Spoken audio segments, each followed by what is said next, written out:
ان اللہ و ملائکتہ یصلون علی النبی یا ایھا الذین آمنوا صلوا علیہ وسلموا تسلیما اللہم صل علی محمد وعلی محمد وعجل فرجهم. اعوذ باللہ من الشیطان الرجیم. بسم اللہ الرحمن الرحیم. الحمد للہ رب العالمین والصلاة والسلام علی سید الانبیاء والمرسلین وخاتم النبیین سیدنا و مولانا ابی القاسم محمد. اللہم صل علی محمد وعلی محمد وعجل فرجهم.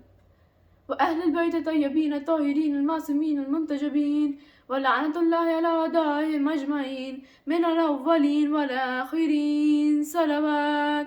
اللهم صل على محمد وآل محمد وعجل فرجهم. شروع کرتی ہوں اللہ کے نام سے جس نے اس ساری کائنات کو بنایا ہے. اسی خدا نے جس نے اس ساری کائنات کو اپنے حبیب رسول خدا صلی اللہ علیہ وسلم اللہم صلی علی محمد وآل محمد وعجل فرجهم کی اور ان کی اولاد کی محبت میں پیدا کیا. میرا سلام ہو اس نبی پر جو سید الانبیاء ہے اور ان کے وسیس جو سید الاوصیاء ہے. آج میں اس امام کا ذکر کرنے جا رہی ہوں کہ جو جابر ابن حیان کے استاد تھے.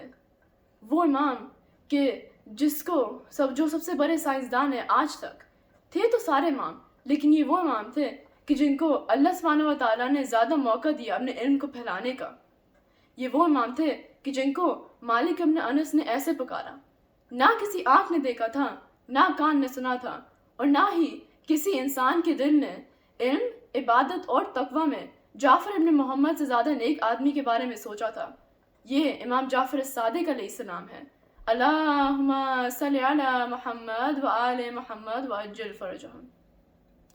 چھٹے امام کے زمانے میں ایک انسان منصور الزبانی کے پاس آیا تھا. وہ پورے بغداد میں اعلان کرتا تھا کہ میں کوئی بھی چھپی ہوئی چیز کی جگہ کو بتا سکتا ہوں. جب لوگ سوال پوچھتے تھے تو وہ 1 سیکنڈ میں جواب دیتے رہتا تھا. مثال کے طور پر اگر کسی کو کوئی رومال نہیں مل رہا ہو اپنے گھر میں، وہ اس کرسچن سے پوچھتے تھے اور وہ کرسچن 1 سیکنڈ میں جواب دے دیتا تھا. بہت دور دور کی چیزیں کو بتانا شروع کر دیا. تو ایک دن ایک انسان نے سوال پوچھا کہ تیرے پاس یہ علم آیا کیسے؟ وہ کہتا ہے کہ کیونکہ میرا مذہب سچا ہے اس لیے میں چھپی ہوئی چیزوں کی جگہ کو بتا سکتا ہوں. یہ تیرے اسلام میں نہیں ہے لیکن ہم بتا سکتے ہیں. بس یہ کہنا تھا تو ساری جگہ ہنگامہ بچ گیا کہ یہ انسان تو کرسچن ہے لیکن چھپی ہوئی چیزوں کی جگہ کو بتا سکتا ہے. یہ کیسے ہو سکتا ہے؟ بس یہ ہونا تھا تو منصور نے چھٹے امام کو بلایا. یہ پہلی دفعہ نہیں ہوا.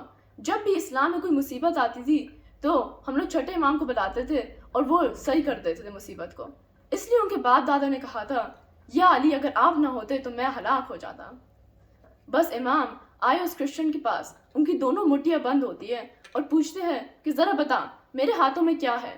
اب کچھ لوگ دل دل میں سوچتے ہیں کہ یہ کرسچن اتنی دور دور کی چیزیں بتا سکتا ہے اور مولانا اپنی ہاتھ کی چیز پوچھ لی، یہ کیسے ہو سکتا ہے؟ تو جب کرسچن سے سوال پوچھتے ہیں تو وہ آسمان کی طرف دیکھتا ہے، پھر دائیں طرف دیکھتا ہے، پھر بائیں طرف دیکھتا ہے اور پھر ماتھے سے پسینہ آنے لگتا ہے. تو لوگ پوچھتے ہیں کہ تو اتنی دور دور کی چیزیں بتا رہا تھا، اب کیا ہوا؟ تو کرسچن کہتا ہے کہ مجھے پتا ہے ان کے ہاتھ میں کیا ہے لیکن مجھے حیرت اس بات پہ ہے کہ ان کے پاس آیا کیسے. جب لوگ پوچھتے ہیں کہ ان کے ہاتھ میں کیا ہے تو وہ کہتا ہے کہ ان کے ہاتھ میں جنت کی مٹی ہے. جب مولا اپنے ہاتھ کو کھولتے ہیں تو کھا کے شفا نظر آتی ہے. بس پھر امام پوچھتے ہیں کہ سچ سچ بتا تیرے پاس یہ علم آیا کیسے؟ تو کرسچن کہتا ہے کہ بچپنے سے میں ہر وقت اپنے نفس کے خلاف کام کرتا تھا. جو بھی میری خواہش ہوتی تھی میں اس کے اگینسٹ کام کرتا تھا، اس لیے میرے لیے دنیا کے سارے پردے ہٹ گئے. تو مولا کہتے ہیں کہ اسلام کو قبول کر لو. کرسچن حیرت سے کہتا ہے کہ میں تو اپنا ریلیجن اسپریڈ کرنے آیا ہوں اور آپ اپنے ریلیجن کی باتیں کر رہے ہیں. تو مولا کہتے ہیں کہ تیرا نفس کیا کہہ رہا ہے؟ کرسچن کہتا ہے کہ میرا نفس تو کہہ رہا ہے کہ اسلام کو کبھی قبول نہ کرو. اور تیری عادت کیا ہے؟ کہ میں نفس کے خلاف کام کرتا ہوں. تو پھر اگر تیرا نفس کہہ رہا ہے کہ اسلام کو کبھی قبول نہ کرو اور تو ہر وقت نفس کے خلاف کام کرتا ہے تو اسلام کو قبول کر لے. بس یہ کہنا تھا تو سسائی نے کلمہ پڑھ لیا اور مسلمان بن گیا. ذرا دیکھیں ہمارے امام نے اس انسان جو اپنا مذہب پھیلانے آیا تھا اس کو ہی مسلمان بنا دیا. صلوات. اللہم صلی علی محمد وآل محمد وعجل فرجهم.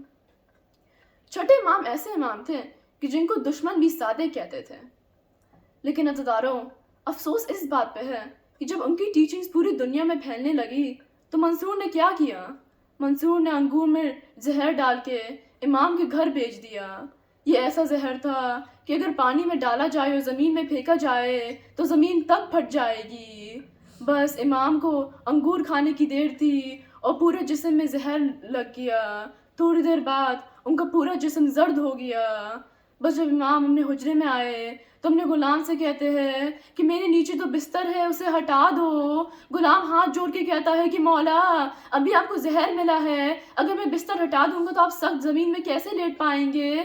تو مولا کہتے ہیں کہ میں اپنے جد حسین کی نقل کرنا چاہ رہا ہوں کہ جب وہ گھوڑے سے گرتا ہے تو زمین جلتی بھی ہوتی ہے۔